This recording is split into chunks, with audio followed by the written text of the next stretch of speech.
Hello, friends. Today we are going to explore a special simulator.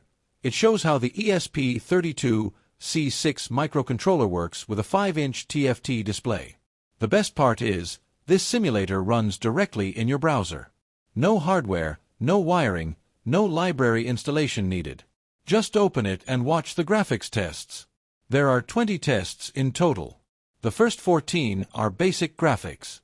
Filling the screen with colors, drawing lines, rectangles, circles, triangles, gradient backgrounds, text display, bouncing sprites, color spectrum, scrolling banners, sine wave oscilloscope, mandala patterns, plasma effect, and gauge dashboards.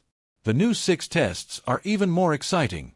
Archimedean spiral, Fermat spiral, galaxy spiral, a digital clock with Indian Standard Time, 3 analog clocks, and a fun animation with emojis and a 3D cube. On the left panel, you can see hardware specs, performance stats, and pin maps. At the bottom, there is a serial monitor that shows log messages whenever a test starts. There are also control buttons. Run to start a test. Pause to stop or resume. Clear to make the screen black. Snapshot to download the current frame. Pins to show wiring diagrams. And auto cycle all to run all 20 tests one after another automatically. In short, this simulator gives you a perfect preview of what graphics will look like on real ESP32C6 hardware with a TFT display. It's simple, fun, and perfect for classroom learning.